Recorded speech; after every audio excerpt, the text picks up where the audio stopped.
Weh, halo. Waalaikumsalam. Apa, Say? Ya. Hah? Gimana? Suaranya nggak jelas.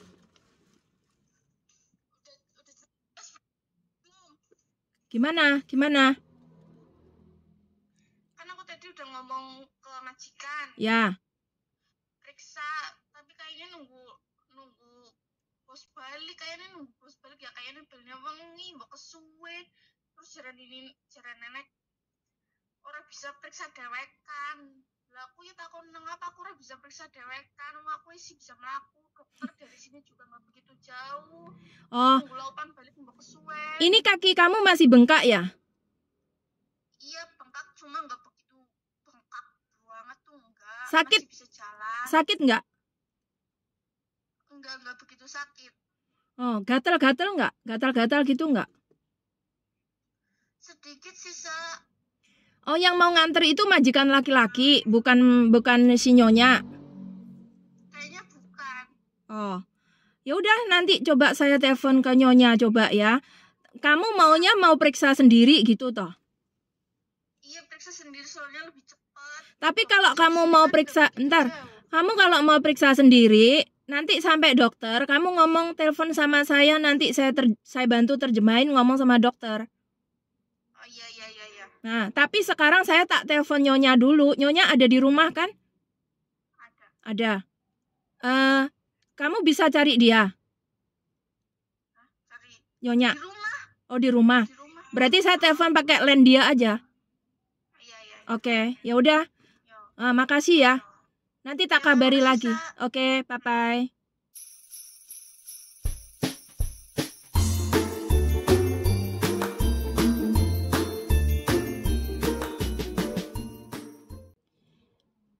Selamat pagi, assalamualaikum teman-teman semuanya, dimanapun berada. Ini saya lagi mau kerja, masih di parkiran, mau nelpon dulu tadi ditelepon sama Mbak PMI saya, kakinya bengkak. Ini saya mau nelpon ke majikan dulu ya. Aduh. Nomornya mana ini? Saya mau cari majikan dulu. Ini mbaknya kemarin minggu depan ya.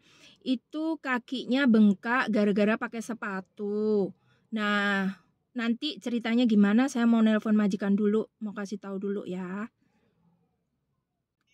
Weh, 小姐，早安，早。不好意思，我方便讲电话吗？好，你说。昨天那个庄小姐啊打电话给我，她说你们家的安妮，她说脚肿起来啊。然后你知道为什么吗？我阿嬷说应该是蚊子叮到，有给她擦那个万金油什么擦一擦了。哦，我先告诉你啦，她跟我说。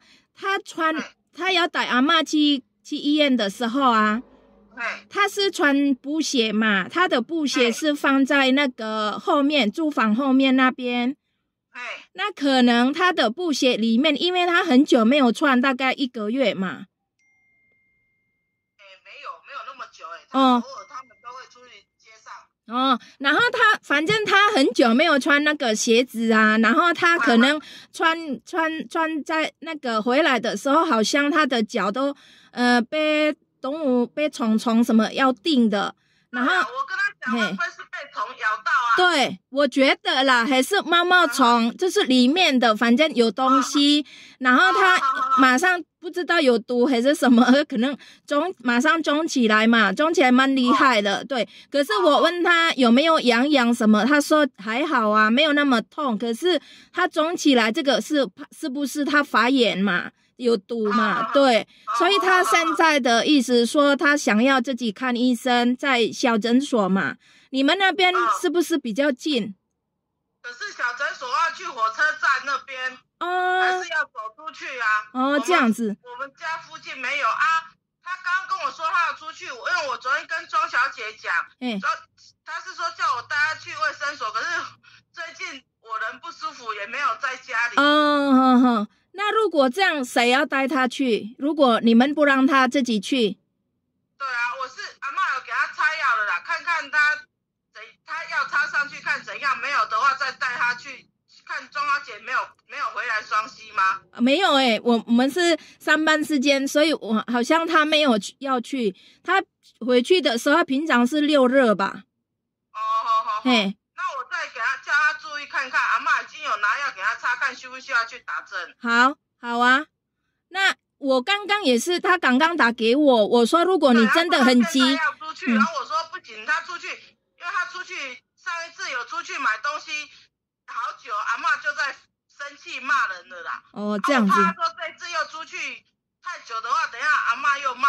他怎么出去啊？他自己骑脚踏车还是？没有，他上次是那个阿嬷住院的时候，叫他说可以去买晚餐，就他跟那边的有一样印尼的一起去逛街买东西。他骑多久？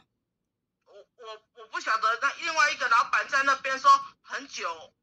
这样子。去买个东西到回来说奇怪，买个便当附近买应该很快，就他回来买的一些东西回来，就是表示有去逛。好啊，那如果你现在不让他自己出去，那就是看他阿嬷现在给他擦药有没有消，然后如果没有的话，可能晚一点带他去打针好了。对，晚一点你就跟他说好不好？带他去。谢谢你。不会，谢谢。不会，拜拜。Jadi ceritanya teman-teman, kemarin Minggu ya, hari Minggu tuh Mbak ini tiba-tiba kakinya bengkak ya, bengkaknya gede banget sampai ngeri saya ngelihatnya. Nah saya tanya, agennya awalnya nelpon ke saya, katanya saya suruh nanyain Mbak PMI ini kenapa kayak gitu. Nah setelah saya telepon katanya dia bilangnya itu pas mau bawa ikut ama ke rumah sakit, bawa ama ke rumah sakit. Dia pakai sepatu dia itu ditaruhnya di belakang, jadi di belakang rumah, maksudnya di dekat tempat cucian atau gimana, di dapur belakang kayak gitu. Nah di situ kata Mbak ini udah 1 bulan tuh nggak pakai sepatu, jadi tiba-tiba dipakai. Nah tiba-tiba kakinya itu pulang dari rumah sakit tuh bengkak gede banget, jadi sampai saya ngeri. Nah dia merasa kok bisa seperti itu, dia nggak merasa digigit apa, tapi tiba-tiba bengkak aja, tapi nggak kesleo loh ya, nggak apa, pokoknya tiba-tiba bengkak terus difotoin ke saya. Jadi bengkaknya itu seperti ini ya, ini bengkak banget, ini ditandai ada 3 titik ini yang paling bengkak ya. Nah ini mbaknya nih sebenarnya kurus banget, berat badannya cuman nggak sampai 50 kilo kayaknya, tapi tinggi. Jadi tiba-tiba bengkak kayak gini kan ngeri ya lihatnya. Nah ini saya mau kasih informasi buat teman-teman, mau kasih tahu lain kali ya, kalau misalnya mbak-mbak semua yang ada di sini itu naruh barang, naruh sepatu ya terutama, itu kalau mau dipakai, lama nggak dipakai terus mau dipakai itu harus berhati-hati. Kalau bisa itu ditepuk-tepuk dulu ya, dalamnya itu dilihat dulu, jangan langsung dipakai. Kalau misalnya kalian pakainya walaupun ditaruhnya di rak sepatu ataupun mungkin di posisinya di luar, itu pokoknya harus teliti ya, jangan sampai seperti mbak ini. Jadi entah digigit apa, serangga atau ulat bulu atau mungkin kena upas, kena bisa apa. Saya juga mikirnya apa mungkin ada ular ya, karena di situ itu mbaknya tinggalnya di kampung banget ya. Jadi lingkungannya itu banyak kayak tanaman kayak gitu loh ya. Jadi kayak di gunung. Jadi otomatis kan kalau misalnya tinggal di gunung kadang-kadang ada ular, ada apa, itu bahaya. Jadi siapa tahu, saya udah mikirnya dia kena bisa ular. Jadi mungkin ularnya itu pas lewat atau mungkin gimana saya nggak tahu, tapi nggak ada orang yang tahu. Tapi terus kemungkinan juga di dalam sepatunya itu ada serangga. Tapi saya tanya apakah ada kalajengking, itu katanya enggak. Kalau kalajengking kan gigit kan dia pasti udah kayak mau pingsan, sakit terasa ya. Tapi katanya enggak. Atau mungkin lebah, tawon itu juga bukan katanya. Atau mungkin kalau menurut saya diantaranya pasti ular atau serangga ya. Jadi saya rasa seperti itu ya. Jadi pokoknya buat mbak-mbak semuanya harus hati-hati, harus waspada ya. Jangan sampai terjadi seperti ini ya, itu berbahaya loh. Kadang kalau misalnya kita nggak cepat tertolong, kadang bisa infeksi. Makanya nih sampai bengkak ini karena dia infeksi, ada itu loh, ada bisanya ya. Jadi sangat bahaya ya. Jadi ini tadi mbaknya udah dikasih obat sama ama, udah kasih obat oles kayak gitu. Dia maunya sih mau ke dokter, mau periksa sendiri, tapi majikannya nggak bolehin karena jauh ya. Nah dia khawatir amanya nggak ada temennya, jadi takutnya dia pergi nanti lama. Terus saya telepon ke majikan, katanya nanti kalau nggak sembuh dari kasih obat nggak ada perubahan, majikannya mau bawa dia suntik ya, jadi ke klinik kayak gitu. Jadi buat teman-teman pokoknya harus hati-hati ya. Kadang saya juga kayak gitu ya. Di mes saya itu juga ada kayak, maksudnya di villa saya tinggalnya itu juga lingkungannya itu banyak tumbuh-tumbuhan. Jadi ulat bulu, sekarang lagi musim ulat bulu ya, itu banyak sekali. Kalau kita jemur baju di luar itu harus hati-hati. Walaupun saya tinggal di apartemen, tapi kalau jemur baju kan harus di luar. Jadi di lantai itu deket sekali sama pohon-pohon apa, jadi bahaya ya, kadang ngeri loh. Ini contohnya tempat saya itu juga ada ya, pas lagi kita kalau nggak teliti itu kita juga ada ulat bulu, itu kalau nggak teliti juga ngeri ya. Ini contohnya, ini saya ada rekam video. Nah yang warna hitam ini itu ulat bulu loh, dia saya taruh jepit baju ya ini. Nah itu dia jalan, coba lihat. Nah tuh, itu gede sekali ya, satu jari kayak gini.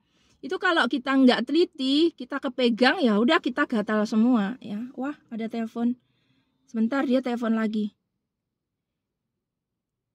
Halo ya, tadi majikan kamu udah saya telepon, katanya kamu kan barusan dikasih obat oleh sama ama ya kan. Nah itu nunggu dulu sampai ada perubahan apa enggak. Kalau enggak ada, majikan ntar kalau udah ada waktu mau dibawa ke klinik, mau dibawa kamu ke klinik pokoknya. Jadi kamu nggak boleh pergi sendiri karena ama nggak ada temennya, takutnya lama nanti. Jadi majikan nggak tega. Jadi kalau majikan udah bilang kayak gitu, kamu sabar aja ya. Lah wong bengkakku telung dino, kon sabar keprimen aku. Iya tahu, tapi majikan kan masih suruh nunggu. Saya udah saya juga nggak enak mau maksa sekarang. Bos kamu katanya lagi meriang juga sekarang, si Tai itu. Nanti ditunggu dulu, nanti kalau nggak ada perubahan hari ini juga dibawa ke dokter, sabar dulu ya. Ya wis lah. Aku udah ngomong, sudah ngomong kamu mau pergi sendiri, tapi dia nggak kasih izin. Jadi kamu sabar dulu nunggu majikan ya. Ya udah sabar ya. Oke. Sama-sama, sabar. Tuh mbaknya nggak sabar, udah 3 hari bengkaknya ternyata. Nah jadi saya lanjut lagi ya, tadi masalah ulat ya. Jadi kita kalau misalnya mau, kalian tinggalnya di kampung atau pokoknya mau jemur baju atau mau apa, itu harus hati-hati ya. Karena kalau misalnya tinggal di kampung, kadang banyak pohon-pohon apa itu banyak binatang-binatang yang agak bahaya ya. Jadi harus hati-hati. Ini jemuran saya itu tiba-tiba juga ada ulatnya bulu ya. Jadi ini di bawah ini jemuran ini ada saya jemur baju, di samping-sampingnya lah ulat bulunya di atasnya. Jadi harus kita harus waspada. Nah, seperti itu ya. Nah, ini mbaknya kirim foto lagi. Nah ini bengkaknya seperti ini ya, yang ini bengkak, yang ini satunya enggak. Jadi bengkaknya seperti ini. Ini sebenarnya saya juga khawatir dia ada kena bisa ya, harus dibawa ke dokter bener. Tapi majikannya tadi seperti itu ya, saya harus gimana lagi ya, harus sabar. Kadang majikan kayak gitu loh. Ini majikan terlalu terlalu banyak agak bawel juga, cerewet juga ya mbaknya. Ini kemarin sering banget telepon ke saya majikan ini, komplain gini-gini. Mbaknya kalau di rumah sakit bawa ama nggak boleh ngobrol sama temennya orang sama-sama Indonesia. Itu kalau saya itu ditelepon sama majikan yang seperti itu ya, maksudnya banyak permintaan, nggak boleh ngobrol sama temennya apa, itu kadang-kadang saya juga merasa gimana ya, ya kayak kecewa gitu loh. Kenapa ya majikan itu banyak sekali permintaan, nggak boleh begini, nggak boleh begitu. Namanya kita itu kan Indonesia terkenal sopan, ramah tamah ya. Terus kalau misalnya kita itu sebenarnya juga nggak sombong. Kalau ketemu sama orang kita menyapa, kita mantu gitu ya, maksudnya Mbak gitu udah seneng kita ya. Nah kita yang disapa juga kadang-kadang Mbak baru ya Indonesia ya, kadang kayak gitu. Masa kita ngobrol kayak gitu aja majikan ngatur-ngatur nggak boleh, itu saya paling nggak seneng. Padahal memang kalau orang Taiwan itu sifatnya orangnya cuek ya, mau gimana kita berhadapan tetanggaan depan rumah atau apa itu juga orangnya nggak mau tahu. Jadi orang Taiwan ini memang orangnya cuek, jadi nggak suka orang yang banyak ngobrol, ngelihat kita yang sering ngobrol bercanda apa itu mereka kan ngelihatnya nggak seneng.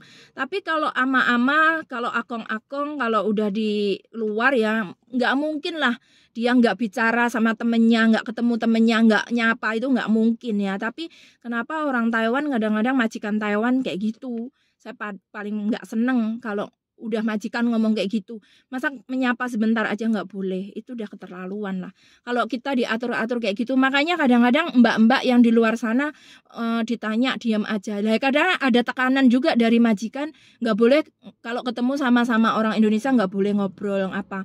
Itu yang bikin kita semuanya itu merasa tertekan juga. Makanya kadang-kadang diem cuek, bukan berarti kita itu sombong, bukan. Jadi kalian jangan salah paham ya. Tapi saya udah ngomong kok sama mbak ini, kalau misalnya ya gimana pun kita menghormati, maksudnya mengerti. Kalau majikan udah bilang kayak gitu ya harus di hati-hati kita sendiri. Kita harus bisa mikir sendiri, jangan sampai kita itu sering dikomplain apa ini nggak boleh, apa itu nggak boleh. Pokoknya kita kalau udah di luar itu ya pinter-pinter kita aja. Ya, yang penting nggak meninggalkan pasien dalam waktu yang lama. Kalau tadi kan majikan bilang, dia mau pergi sendiri ke dokter, pas lagi di rumah sakit aja dia beli pentang sama temen-temennya, lama beberapa jam ama ditinggal. Lah, ama kan ditinggal sama ada yang jagain, ada anaknya ama, ada majikan dia. Kayak gitu juga dikomplain. Ya, jadi kadang-kadang gimana ya, kembali lagi ke tanggung jawab kalian. Kalau memang kalian mau pergi berapa lama, itu ya kalian harus ngomong aja sama majikan. Karena di saat kalau beli makanan ya kadang di rumah sakit itu ngantri, liftnya juga ngantri, beli pentang, beli makanannya ngantri, semuanya serba ngantri, jalannya juga ngantri, kadang jalan jauh. Jadi kenapa majikan tuh nggak bisa ngertiin kita yang posisinya keadaannya seperti itu. Nah, ada juga kadang kita udah jenuh di rumah sakit itu, kita kan nggak bisa ngapa-ngapain. Pandangan kita itu di pasien ya, dihadapkan dengan pasien, semuanya tuh pasien. Nah, kita kalau mau pergi ke bawah ya setidaknya kita itu mau rileks dulu, mau fangcing song, maksudnya ya gitu, pikiran kita supaya nggak jenuh apa. Jadi kita cari udara sebentar. Sebenarnya kan nggak masalah ya, tapi kadang majikan yang super cerewet, bawel, permintaannya tinggi ya kayak gitu, menuntutnya terlalu banyak. Jadi kalau nemuin majikan yang seperti ini ya kita harus sabar, digedein sabarnya, mau gimana lagi ya. Pokoknya mereka atau majikan itu nggak suka. Kalau udah bilang nggak suka, nggak seneng yang kayak gitu, ya udah kita harus bisa mengerti kondisi dan posisinya bagaimana ya. Oke teman-teman semuanya, itu tadi informasi dari saya. Yang pertama, hati-hati kalau kita mau pakai sepatu, jangan sampai kita langsung pakai ya. Jadi dilihat dulu dalamnya ada apanya, ada serangga atau ada ulat atau ada apa ya, dilihat dulu, dicek dulu. Kita mau pakai, kita misalnya jemur baju di luar juga dilihat dulu ada ulat apa enggak, karena musim ulat dulu ya.